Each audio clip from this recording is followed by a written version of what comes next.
Okay, good morning. This meeting will come to order.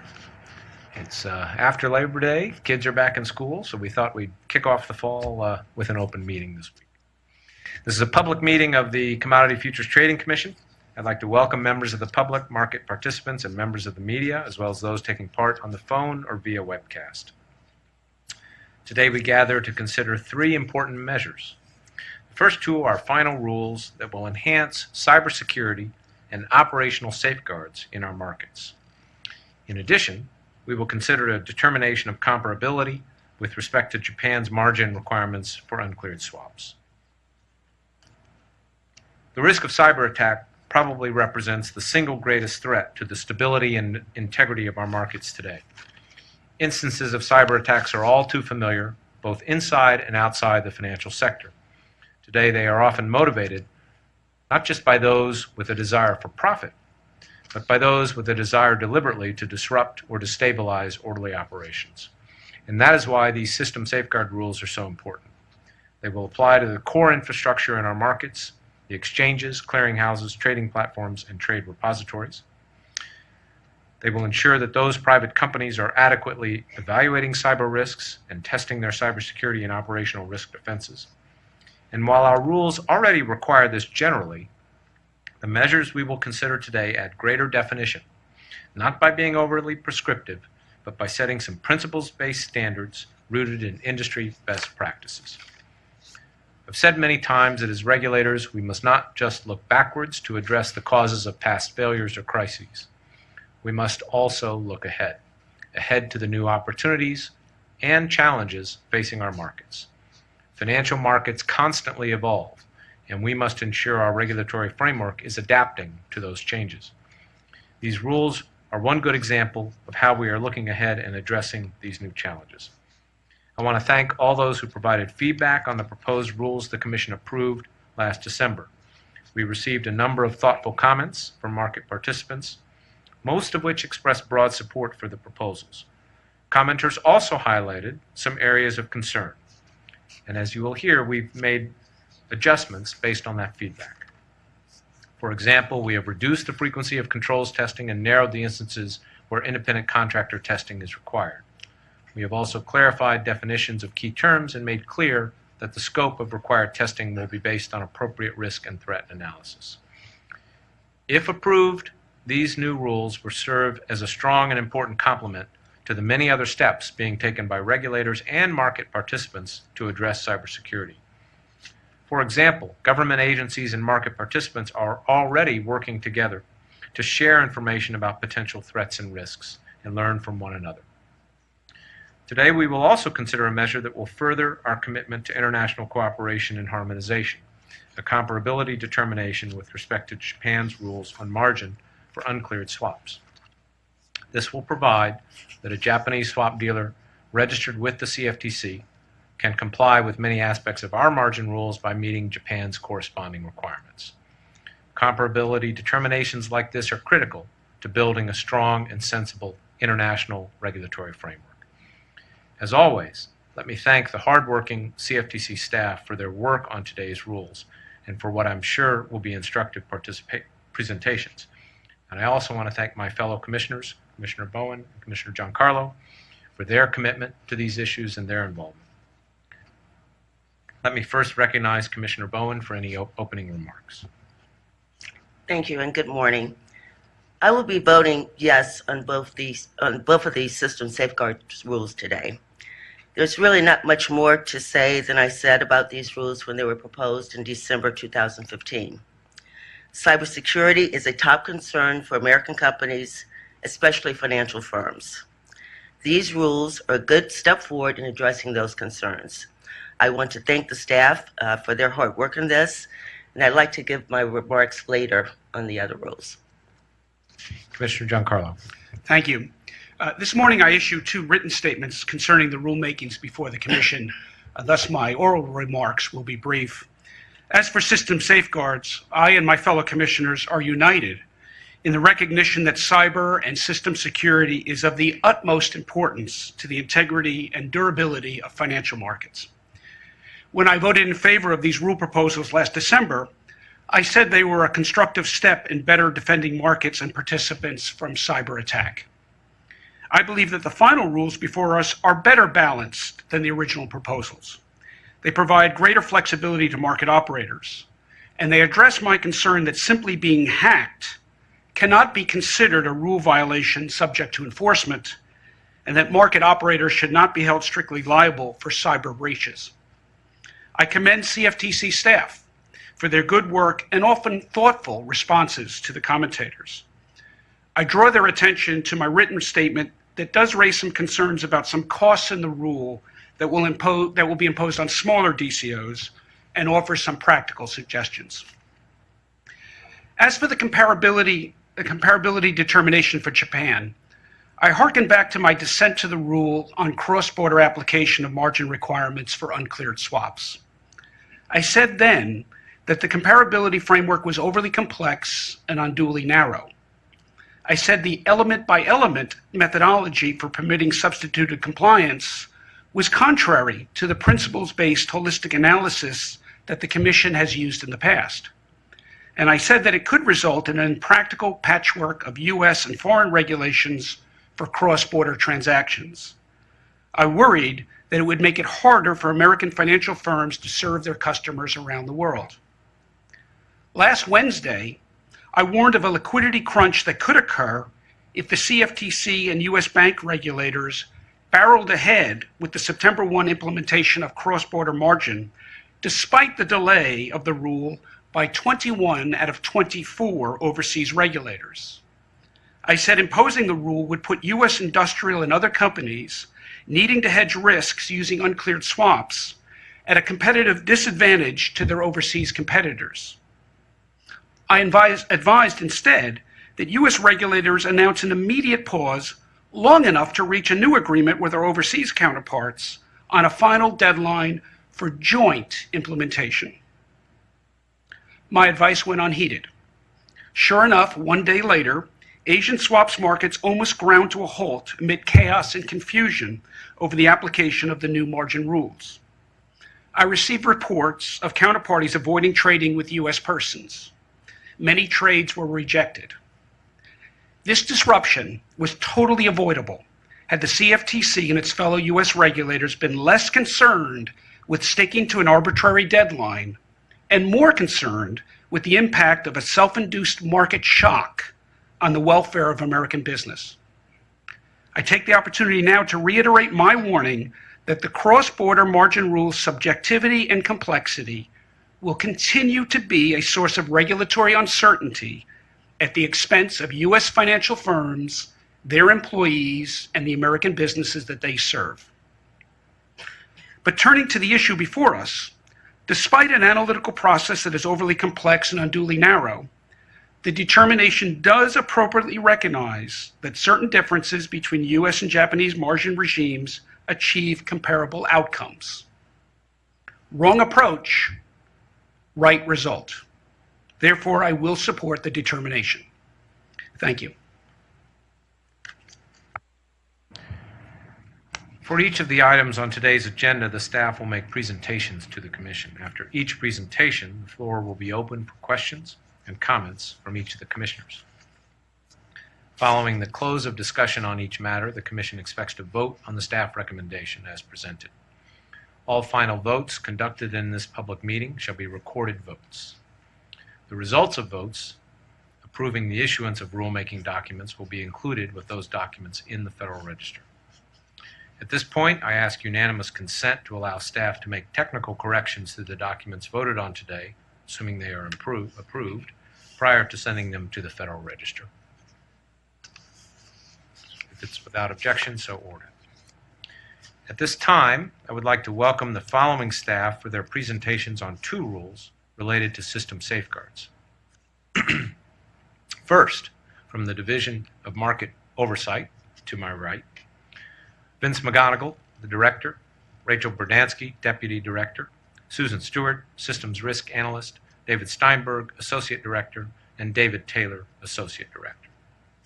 And from the Division of Clearing and Risk, Julie Moore, Deputy Director, James Ortlieb, Associate Director, and Eileen Donovan, Deputy Director. I will now allow the staff to make their presentations. So I will turn to DMO, and I think Susan and David will make the presentation. Okay, thank you. Yes, thanks, Jim. Good morning, Mr. Chairman and Commissioners. Before I begin, I would like to thank my fellow Division of Market Oversight team members, including Rachel Berdansky, David Steinberg, Shifra Katz, Susan Stewart, Chris Russell Wood, Mike Bartlett, and Kyle Miller, and my System Safeguards colleagues in the Division of Clearing and Risk, as well as Dave Rifen from the Office of the Chief Economist, and Deval Patel and Susan Nathan from the Office of the General Counsel for their hard work in preparing the final rules that we are presenting to the Commission today.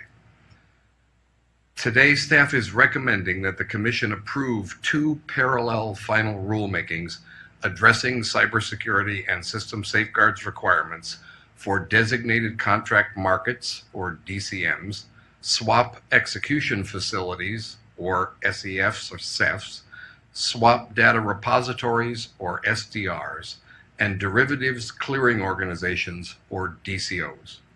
My DCR colleague Julie Moore and I will share the task of making the presentation.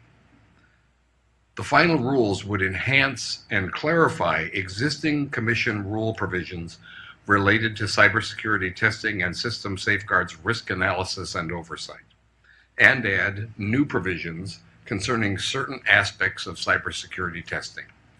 Most importantly, the final rules would clarify the existing rules by specifying and defining the types of cybersecurity testing that DCMs, CEFs, SDRs, and DCOs must conduct in order to fulfill their regulatory system safeguards testing obligations.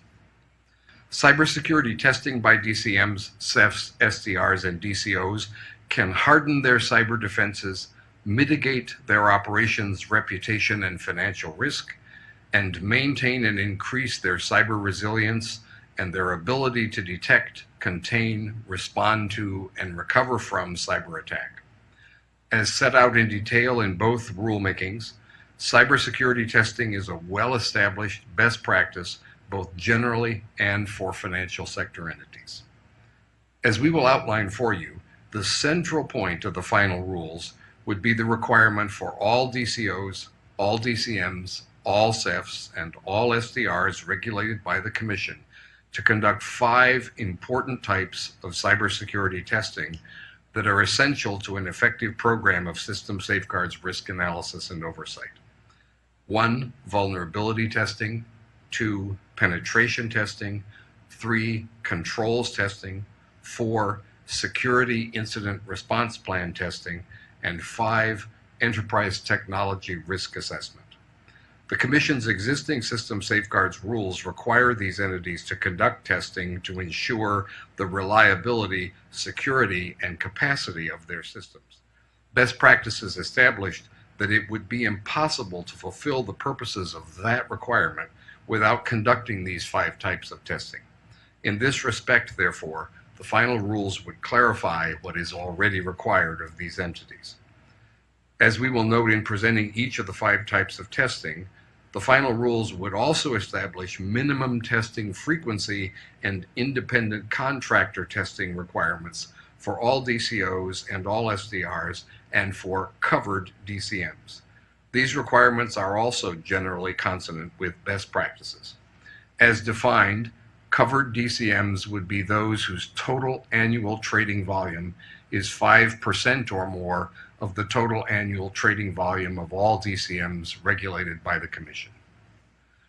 The proposed rule for DCMs, CEFs, and SDRs included an advance notice of proposed rulemaking, or ANPRM, which noted that the Commission plans to consider whether, in a future notice of proposed rulemaking, or NPRM, it should define the most systemically important CEFs as covered CEFs and make them subject to the minimum testing frequency and independent contractor testing requirements. In the ANPRM, the Commission noted that the CEF market is still in the early stages of development. The Commission received several comments concerning the ANPRM. Staff recommends that further consideration and consultation with both the industry and other relevant regulators and stakeholders would be appropriate and helpful before issuance of any future NPRM regarding covered CEFs. Accordingly, staff plans to hold a public roundtable later this fall regarding CEFs to gather additional information that will assist the Commission in determining whether to issue a future NPRM regarding covered CEFs. As I begin the next section of our presentation, I would also like to thank my fellow DCR team members, including Jim Ortlieb, Tammy Roust, Eileen Donovan, Tad Polly, and Scott Sloan, as well as Carleen Kim and Brian Trackman of OGC for their hard work in preparing the final rules that we are presenting to the Commission today. We will briefly describe for you this morning each of the 5 types of cybersecurity testing that would be required by the final rules, beginning with vulnerability testing. Vulnerability testing is the process of scanning your systems for weaknesses. As software is developed and deployed, new weaknesses called vulnerabilities can be created for various reasons. For example, adding new features to existing software generates transaction paths and logic that creates future opportunities for unwanted users to exploit these features in unintended ways. Moving software or hardware around within existing environments can create interconnections between systems and paths through existing systems that offer fresh opportunities for intruders to enter and exploit.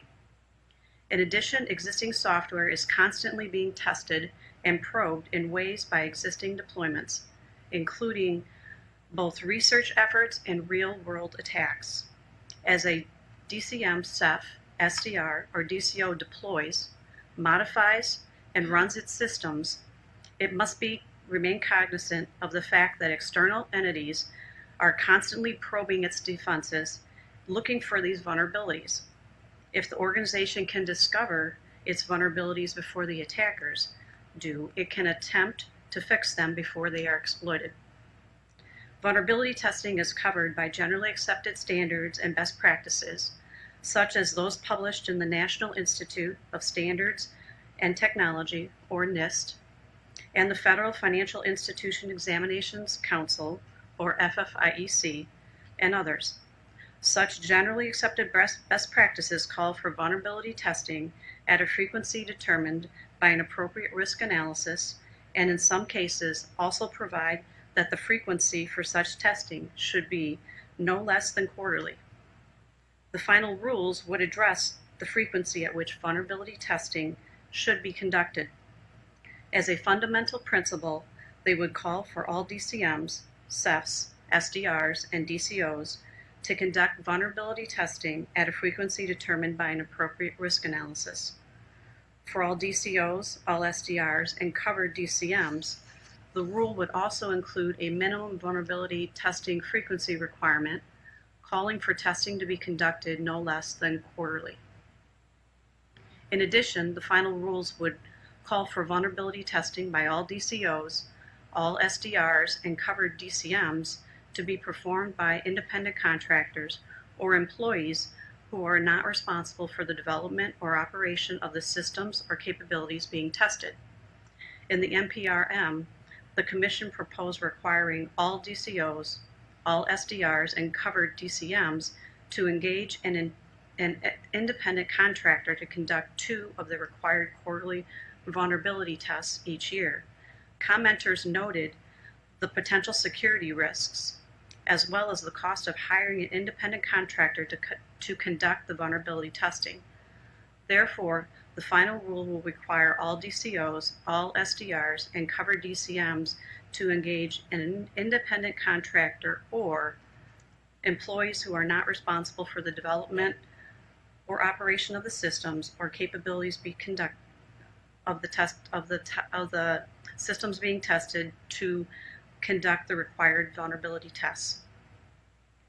The second type of cybersecurity testing that the final rules would require is penetration testing. Penetration testing is the process of simulating an attack on a system in order to discover and exploit its weaknesses.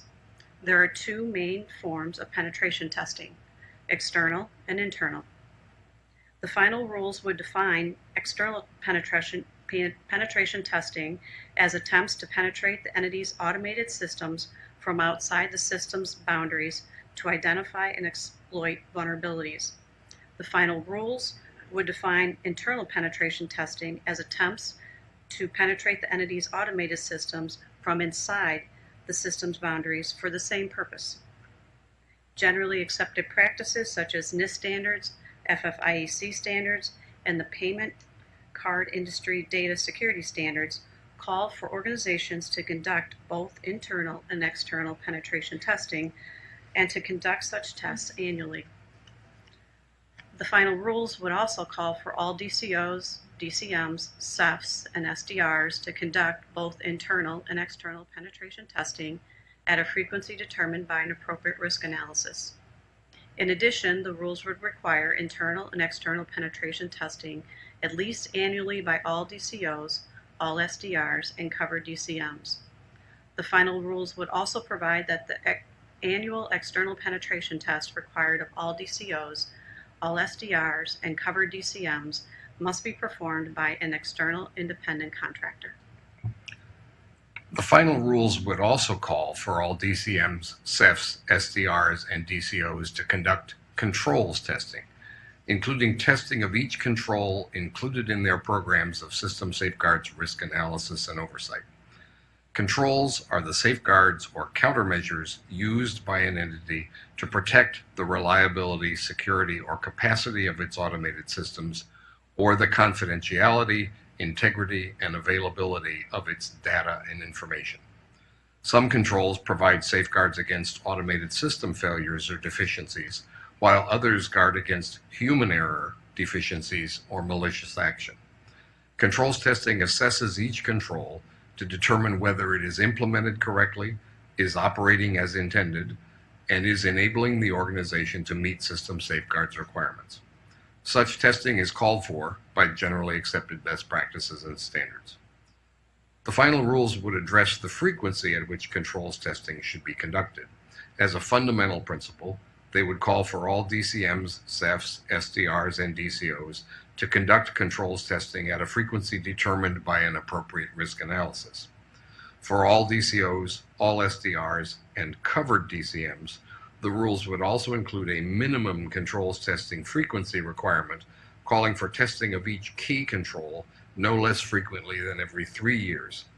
Key controls are those controls that a risk analysis determines to be either critically important for effective system safeguards or intended to address risks that evolve or change more frequently and therefore require more frequent review to ensure continuing control effectiveness. Since system safeguards involve large numbers of controls, the final rules would permit the controls testing to be done on a rolling basis over the course of the required period. In the NPRM, the Commission proposed a minimum testing frequency of no less frequently than every 2 years for all controls. Based on the comments received, staff believes that a 3-year rather than 2-year minimum controls testing frequency requirement for the key controls is appropriate. Staff further agrees with commenters that registered entities should determine the testing frequency for non-key controls based on appropriate risk analysis. Therefore, the final rules would require registered entities to test each control at a frequency determined by an appropriate risk analysis, and each key control no less frequently than every 3 years. The final rules would also call for all DCOs, all SDRs, and covered DCMs to have independent contractors test each of the registered entities' key controls no less frequently than every 3 years.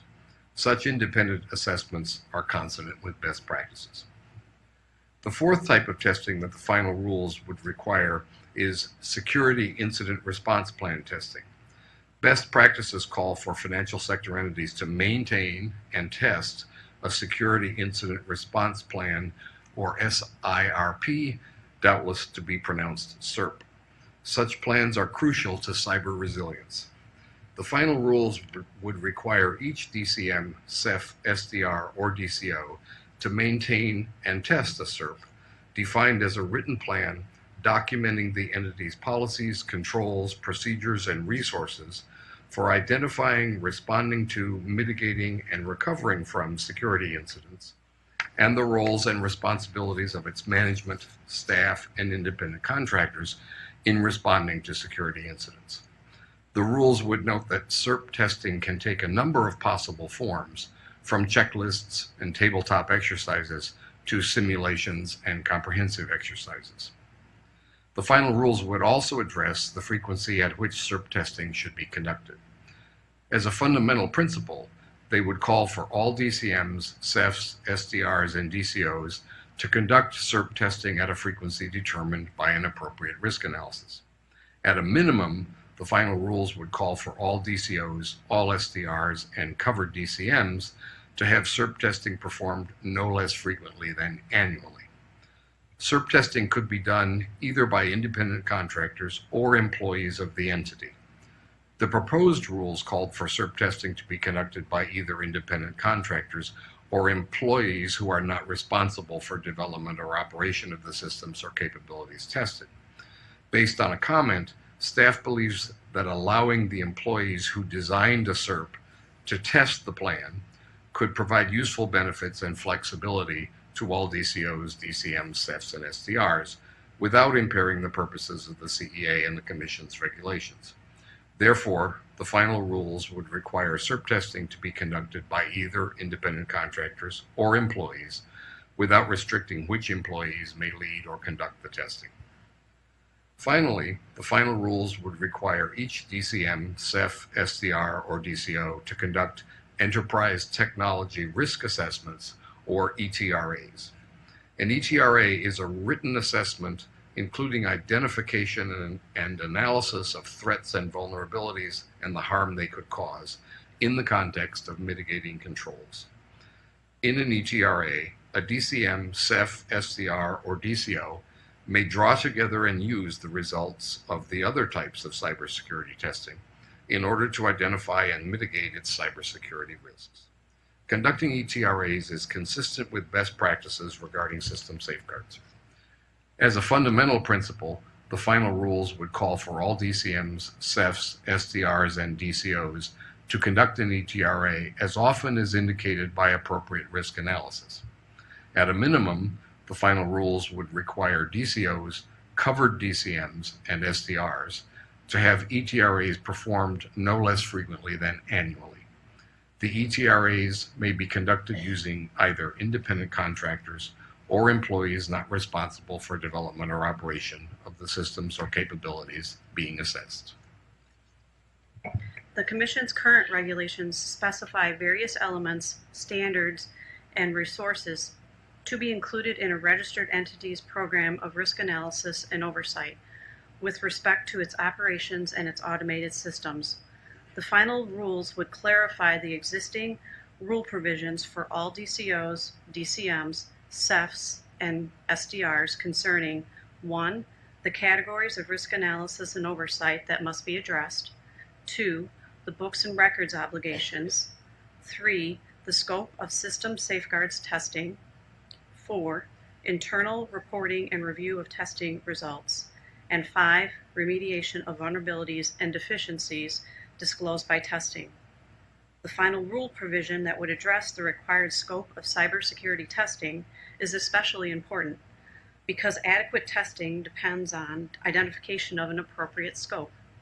The final rules would require that the scope of all testing assessments required by Commission regulations be broad enough to include the testing of automated systems and controls that a registered entity's required program of risk analysis and oversight and its current cybersecurity threat analysis indicate is necessary in order to identify risks and vulnerabilities that could enable an intruder or an unauthorized user or insider to A. Interfere with the registered entity's operations or with fulfillment of its statutory and regulatory responsibilities, B. Impair or degrade the reliability, security, or capacity of a registered entity's automated systems, C. Add to, delete, modify, exfiltrate, or compromise the integrity of any data related to the registered entity's regulated activities, or D, undertake any unauthorized action affecting the registered entity's regulated activity or hardware or software used in connection with those activities. The NPRM required the scope of testing to be broad enough to include testing of all automated systems necessary to identify any vulnerability which could allow an unauthorized user access to the entity's systems. Based on the comments received, staff believes that a risk-based approach to determining the scope of testing is more appropriate. Therefore, the final rules would base the scope of testing on a registered entity's program of risk analysis and oversight and its current cybersecurity threat analysis. Another important clarifying provision relates to the governance of cybersecurity and system safeguards by requiring that the reports on the testing protocols and results be communicated to and reviewed by both the entity's senior management and its board of directors. Registered entities would also be required to establish and follow appropriate procedures for remediation of issues identified and for evaluation of the effectiveness of testing and assessment protocols. Each entity would be required to identify and document the vulnerabilities and deficiencies in its systems revealed by the testing and assessments required by this section. Each entity would also be required to conduct and document an appropriate analysis of the risks presented by such vulnerabilities and deficiencies to determine and document whether to remediate or accept each risk. In addition, the final rules would provide that required remediation must be timely with respect to the risks presented by the identified vulnerabilities and deficiencies. The NPRM required a registered entity to analyze the results of the required testing to identify all vulnerabilities in a system. Based on the comments, staff recommends removing the suggestion that all vulnerabilities will be revealed through testing. The final rules would thus require a registered entity to identify and document those vulnerabilities that were revealed through the required testing. The NPRM also required entities to remediate the vulnerabilities to the extent necessary to enable the entity to fulfill the requirements of this chapter and meet its statutory and regulatory obligations. Staff recognizes that some of the vulnerabilities may be properly accepted by the entity, but believes that documentation is necessary to ensure the entity is appropriately considering and responding to the risks. The final rules would thus require a registered entity to conduct and document an appropriate analysis of the risks presented by such vulnerabilities and deficiencies to determine and document whether to remediate or accept each risk. The division also recommends the final rules become effective after publication in the Federal Register, but with a compliance date of 180 days after the effective date for vulnerability testing and security incident response plan testing, and 1 year after the effective date for external penetration testing, internal penetration testing, controls testing, and enterprise technology risk assessment.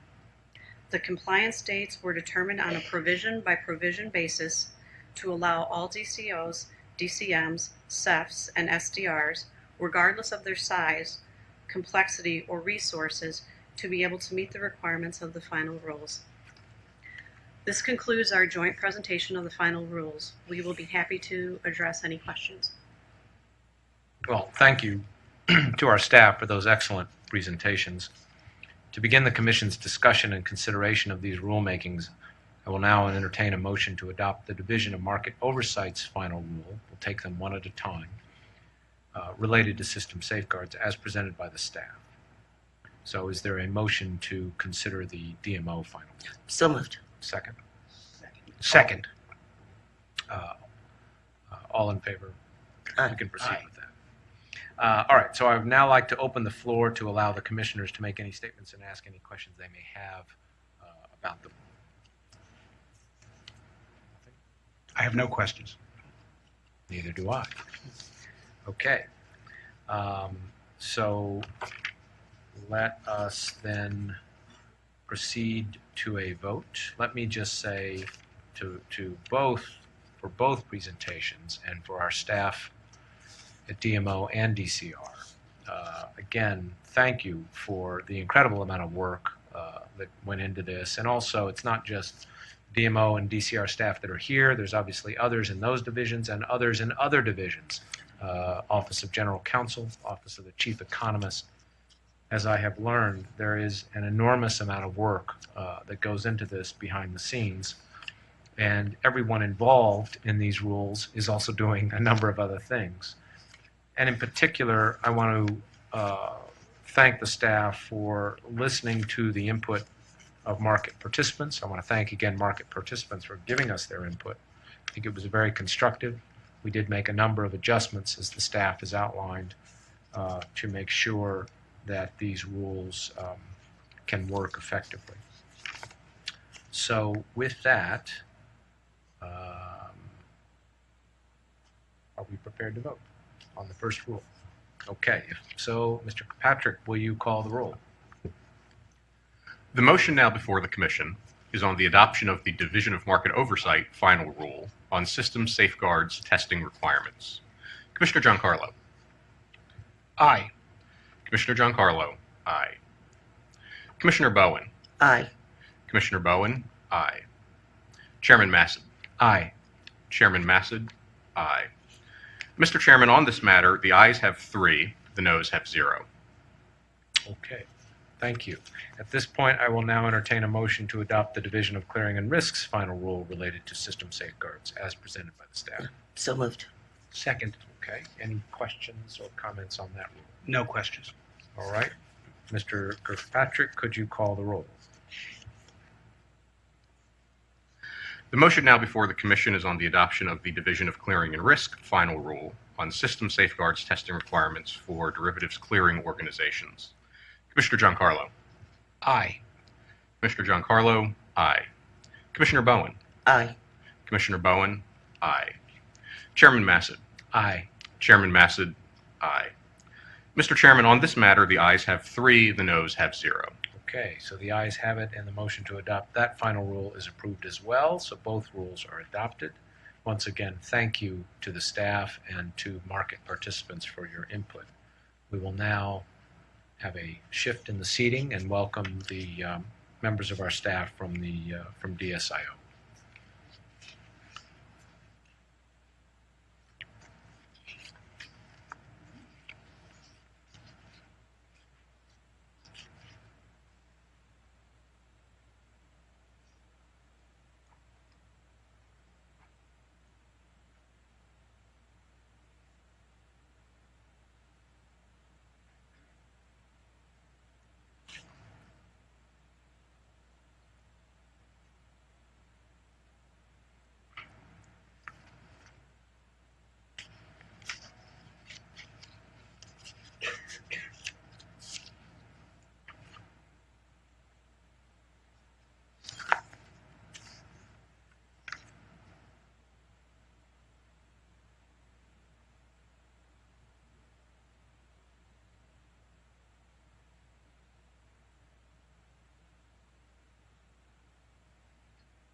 Okay, at this time I would like to welcome Frank Fasanich, Deputy Director, and Catherine Driscoll, Associate Chief Counsel, from the Division of Swap Dealer and Intermediary Oversight for their presentation on a comparability determination for Japan's uncleared swap margin rules.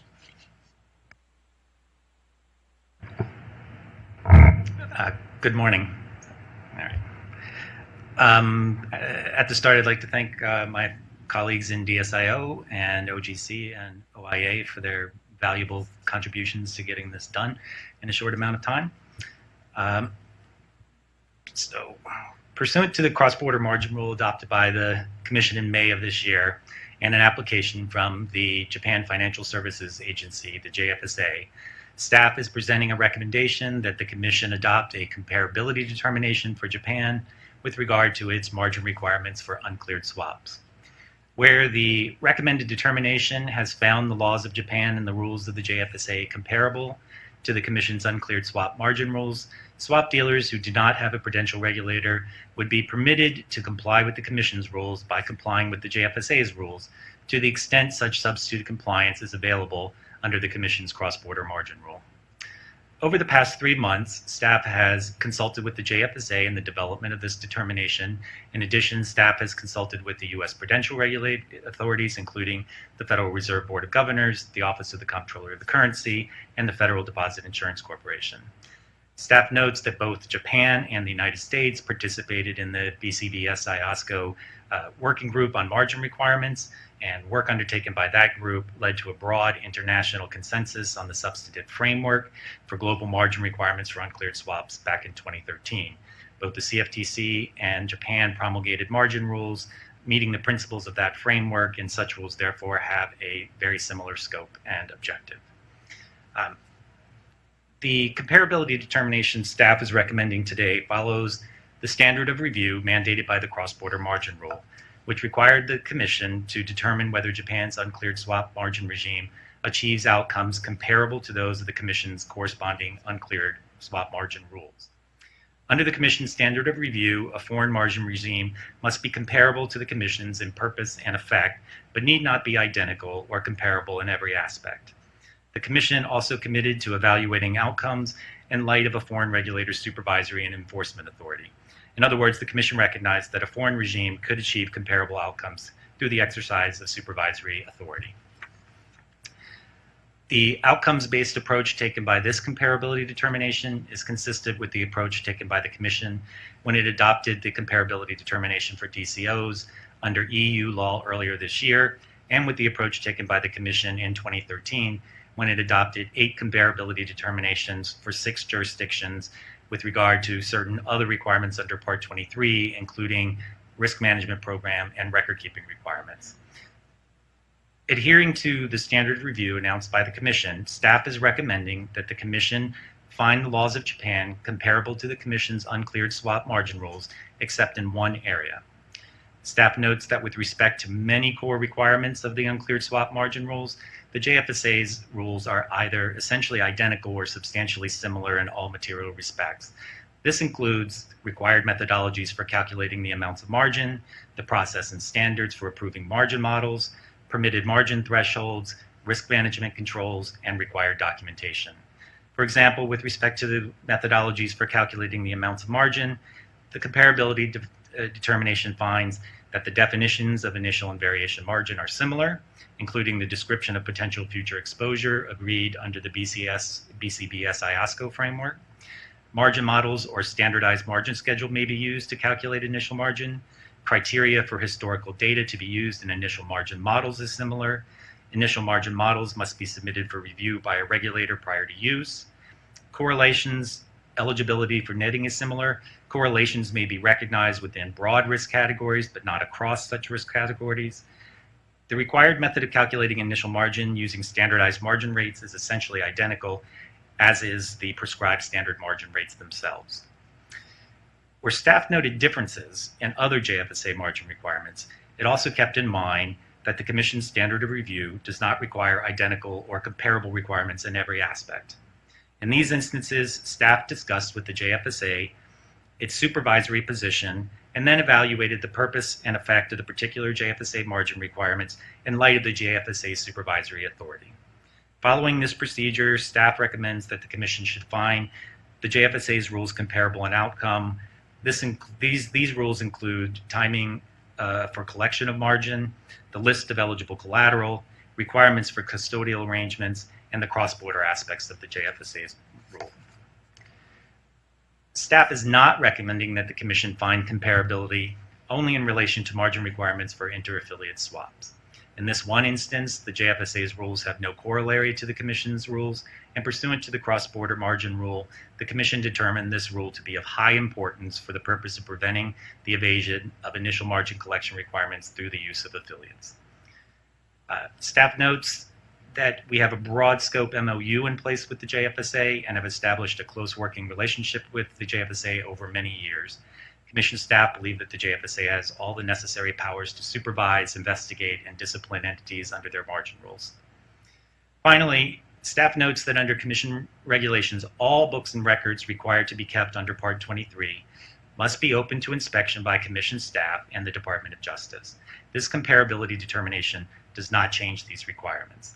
These requirements were explicitly retained under the 2013 comparability determination for Japan regarding record-keeping requirements. Thus, the Commission will continue to be able to examine the books and records of Commission registrants, to monitor for compliance with the CEA, with CFTC regulations, and the terms of this determination. I thank you for your attention. I would be happy to address any questions you may have. Thank you for that very excellent and informative presentation. I will now entertain a motion to approve the comparability determination so that we may begin our discussion and consideration of this matter. Is there such a motion? Yes, you will. We just need a motion first to begin the discussion. Yes? Second. Okay. All right. I will now open the floor to allow the commissioners to make any statements or ask any questions they may have. Commissioner Bowen? Yes. Thank you. I, too, would like to thank the staff for all of its hard work on this matter. However, I cannot support it today. I will be voting no, as I think it will introduce greater risk into the derivatives market, the very thing that we were sent here by the American people to prevent. There are 3 questions I will answer in my remarks today. 1, what is a margin comparability determination and why does it matter? 2, what are the problems with this particular determination? 3, how can we fix it? For many Americans, a margin comparability determination is truly a foreign concept, but it actually has great significance to our economy. Margin is collateral. The 2008 derivatives market was under-collateralized, and that is what caused it to explode and take our economy with it. The American people expected us, as regulators, to fix that by requiring sufficient collateral to address the risk. We've done that with our margin rule. In a margin comparability determination, we're defining when our U.S. dealers that are operating in the other jurisdiction can ignore our margin rule and follow the other rules in that jurisdiction. Allowing American companies to follow just one set of rules, that of the jurisdiction they are in, makes sense when the rules are basically accomplishing the same thing. I'm in favor of that. International comedy, harmonization across jurisdictions, and having an outcomes-based approach to comparability all makes sense. Unfortunately, that is not the scenario that we have here today. While Japanese law has some strong similarities to our own, there are some areas of divergence that are significant and would allow American companies to do overseas what they would never be allowed to do here. And make no mistake, though these companies are physically located in Japan, their cash line runs right back to the United States. That risk could be borne again by American households. A comparability determination should not be a backdoor way of undoing or weakening our regulations, and thereby incentivizing our companies to send their risky business to their affiliates located in Japan. That would not be good for our economy, for Japan's economy, or the global financial stability overall. This determination is doubly important because it's the first one, and thus it sets the stage for others. By adopting a weak standard today, we pave the way for even weaker determinations in the future. Moreover, we're not establishing this determination in conjunction with the prudential regulators, who oversee roughly half of U.S. swap dealers and are our counterparts on these issues. We've worked effectively with our prudential counterparts thus far. Making this determination without harmonization amongst U.S. regulators is ill-advised. Differences in requirements would only open the door to regulatory arbitrage domestically. Second, what is the problem with this particular determination? The answer, bankruptcy. Bankruptcy is something that we do not like to think about, but in finance, it is something that we must always consider when designing deals. We know the old adage, hope for the best, but plan for the worst. In my work as a law firm partner and as acting chair of the Securities Investor Protection Corporation, I've seen too many bankruptcies. And there are three key differences in our margin rule and the Japanese margin rule that would leave our American companies operating under Japanese law vulnerable. The key differences are where the customer money is kept. Our rules require collateral to be held by a third party, not by either one of the counterparties. This is a safeguard for bankruptcy. If the money is held by one of the counterparties, then a bankruptcy court may use that money to meet that counterparty's needs. Or in a stress scenario, the counterparty could potentially take the customer money to meet its obligation. If, however, if the money is at a third party, it is far more likely that it will get back to the customer that provided it. Japanese law does not have a comparable rule. Thus, in a bankruptcy situation, U.S. companies may be unable to receive back their customer funds. This discrepancy is noted in the determination, but the staff states that the fact that the funds are segregated sufficiently mitigates this risk. I disagree. In my experiences with bankruptcies, I've learned that access to customer funds largely depends on the location of those funds. Third-party custodianship is an important safeguard. There are certain developing countries where there's little certainty that collateral will be held there if there is a, there are certain developing countries where there's little certainty that collateral will be there if there is a bankruptcy or where they do not segregate customer funds from that of the dealer. Under our rules, our U.S. dealers have to limit the way they trade with counterparties in bankruptcy vulnerable jurisdictions, because we're not confident that our American investors will get their money back in a bankruptcy scenario. These safeguards vary depending on the circumstances and include limiting the amount of business that our dealers can do with these counterparts and limiting the type of acceptable collateral. Japan does not have these kinds of limits on their dealers. Thus, American companies operating in Japan could potentially have an unlimited amount of deals with counterparties in these bankruptcy remote countries. This could put some of our American firms at risk and thus our economy. There are significant differences in the treatment of collateral between our rule and the Japanese rule.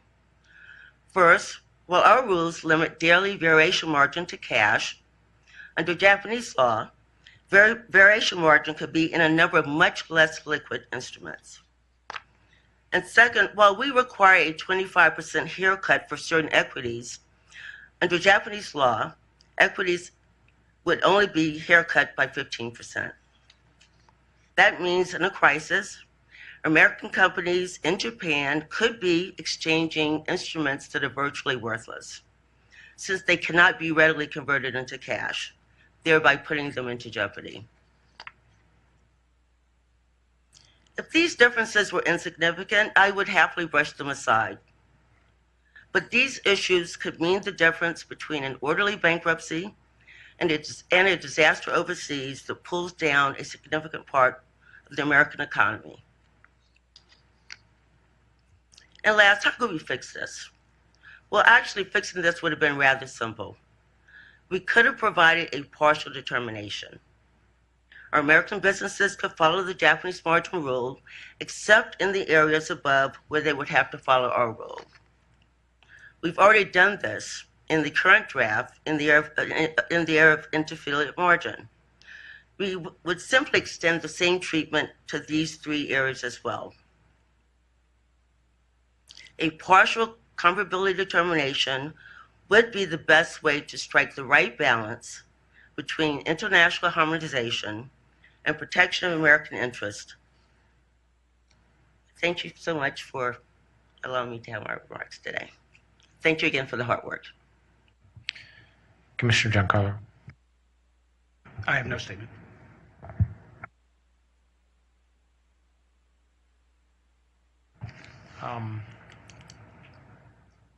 Well, let me again thank the staff for the excellent work. I support the determination of comparability with respect to Japan's rules.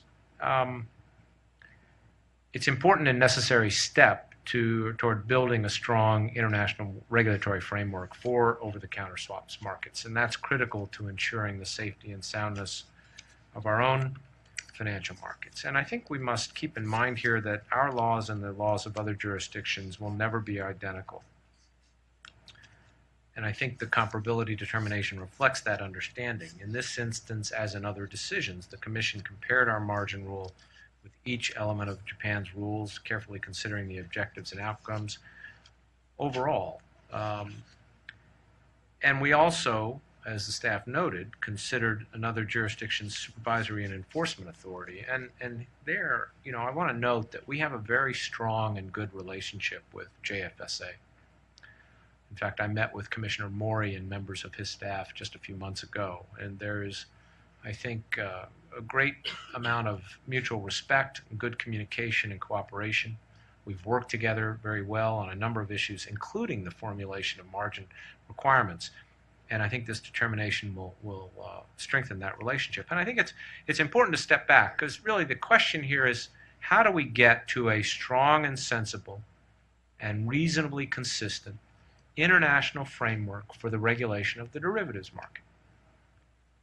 And the margin rule is a key component of that, but it's only one component. And first, to the timing of the implementation concerns, I have respect for Commissioner Giancarlo's comments on that point, but we chose to go forward with the timing because the schedule was agreed to 18 months ago. This first phase only applies to a very small number of very large firms, 20 firms. Several of them are European firms, and in their transactions with U.S. firms, they are subject to our rules. They are collecting and posting margin. And I think it's precisely for that reason that when the EU announced their delay, they actually told their firms to continue preparing to comply because they were subject to the U.S. rules. The EU leaders, I've met with several of them on this subject. They're also very committed to getting their rules in place. Hopefully this delay will only be a couple of months. And I think the fact that we went forward is actually further incentivize them and other jurisdictions to move forward. And as to the implementation, I would simply point to the statement of the head of ISDA today that said, and I quote, that the rollout went relatively smoothly given the scale of the change. So, there were some specific problems that we addressed. We issued a no-action letter last week to address an issue on custodial arrangements because we recognized that there are a limited number of providers of those services, and some firms were having trouble getting those agreements in place. So the fact that the EU delayed obviously wasn't ideal. It was a disappointment. But I think we will get to that international framework faster by having gone forward. The same with this determination. I think it's important to remember that we're still at the early stages of building this framework. There are going to be differences. But I think overall, again, the margin requirements achieve comparable outcomes. Think back to where we were 2 years ago, shortly after I took office. There were a lot of differences in our rules, Japan's rules, EU rules. Other jurisdictions hadn't even begun their rules. They were waiting to see what we did. And this is notwithstanding the fact that there was a BIS-IOSCO process, as Frank indicated, to arrive at a common standard. And we brought those rules together. We made tremendous progress in doing that. And so the differences that we have, I think, we've highlighted one that we felt was important to take an exception to on inter-affiliate rules. I believe that exception is necessary to help address the risk that can flow back into the U.S. from offshore activity, even when the subsidiary is not explicitly guaranteed by the U.S. parent. As to the other differences, I have great respect for Commissioner Bowen's concerns here. I think we share the same goal in terms of reaching a strong international framework. I'm sure the industry would prefer it if we could arrive at a single standard that is exactly the same that everyone follows, but that is a difficult thing. As to the specifics, on haircuts, for example, yes, it is true that there is a slight difference, though it is pretty slight. We recognize a 15% haircut on the S&P 500 equities. We impose a larger one on S&P 1500 equities. Japan says 15% on major indices. On the other hand, Japan has a larger discount than we do on government bonds and corporate debt. So, in that sense, their rule is stronger than ours. On the custodial arrangements, I also recognize the importance of protection of margin deposits in the event of bankruptcy. And that's why we, in our rule, require segregation, but that means is not commonly used in Japan.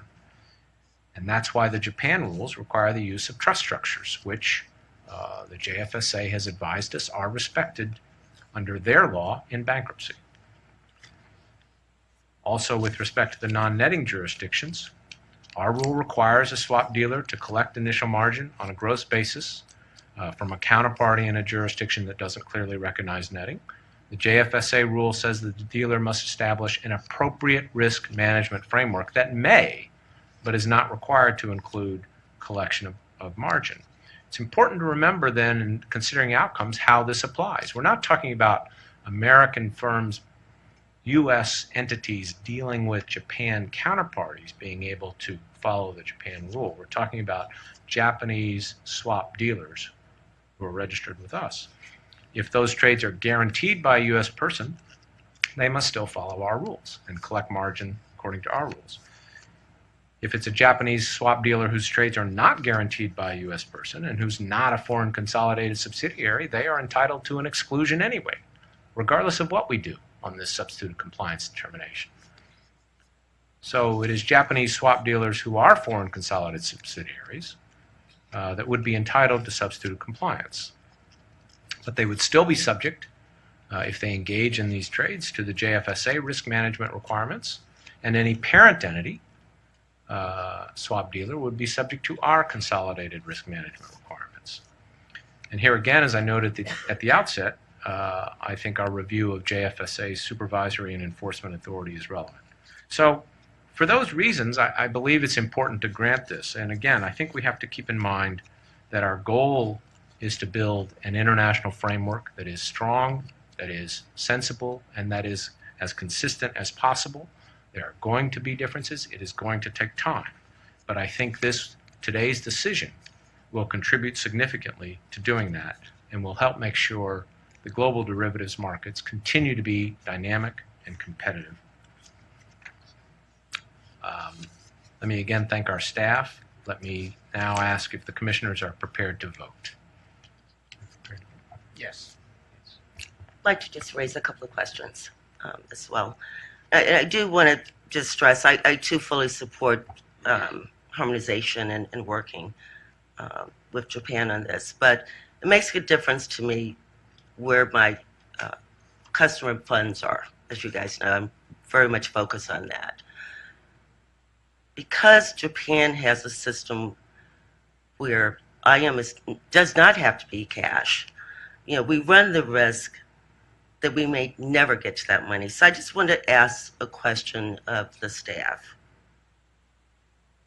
So under our rule, initial margin must be with an unaffiliated third party, and any cash collateral must be reinvested by the counterparty in another eligible instrument. How did we reach the determination that that's comparable under Japanese law? Again, I would point to the fact that the standard of review doesn't require identical. It's as Chairman Massad was saying, we're not going to get to the same place on everything, and in this case, the overriding purpose of a list of eligible collateral and the haircuts and what you can do with those things is substantially similar. One other question. I assume that we decided we need to rush ahead with this and not work with our prudential regulators. Were there any areas of concern in your discussions with the prudential regulators? We've had multiple, not just this group, but others in DSIO have had multiple conversations with the prudential regulators. They hold weekly calls.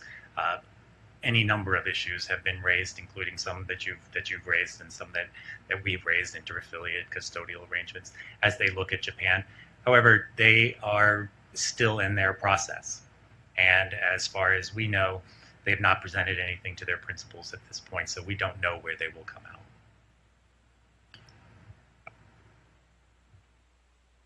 Okay, Mr. Kirkpatrick, will you call the roll? The motion now before the Commission is on the approval of the comparability determination for Japan regarding uncleared swap margin rules for substituted compliance purposes. Commissioner Giancarlo. Aye. Commissioner Giancarlo, aye. Commissioner Bowen. No. Commissioner Bowen, no. Chairman Massad. Aye. Chairman Massad, aye. Mr. Chairman, on this matter, the ayes have 2, the noes have 1. The ayes have it, and the motion to approve the comparability determination carries.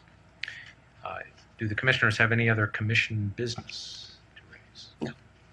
All right. No. If not, I would like to ask for the indulgence of my fellow commissioners just to say a brief word about my view of our priorities for the rest of the year. First of all, let me just note that much of our work does not consist of writing and adopting rules, the typical subjects of our open meetings, such as this one. Instead, it is the critical work of compliance and examinations.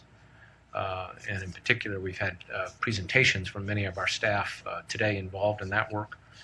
And that ensures that customer protection rules are observed and customer funds are segregated, as Commissioner Bowen has rightly pointed out the importance of those things.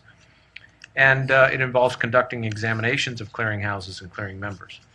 Also, it is our surveillance and enforcement work to prevent fraud and manipulation. And those things are obviously, will continue to be a focal point. And finally, that ongoing work includes the continuation of the important work we have been doing on CCP resilience, recovery, and resolution planning. And that will remain a key priority for this fall, and you will hear more about that in the months ahead. We will also be continuing to make our work with international regulators on cross-border harmonization issues a priority. But when it comes to the typical subjects that we bring to these open meetings, as you probably know, we've implemented almost all the rules required by Dodd-Frank. We are now focused on fine-tuning those rules to make sure they are achieving their objectives and to address any unintended consequences. And we are focused on responding to new challenges in our markets. And today's action with respect to the system safeguards rules is an illustration of that. Another example of that we are focused on for the fall is our proposed rule on automated trading. A very good example of how we must address the new technological challenges in our markets. And on the subject of AT, let me just say that we have received a lot of feedback from commenters. It's been very helpful, and I intend to ask my fellow commissioners to support a supplemental proposal on certain issues related to this rule in the near future.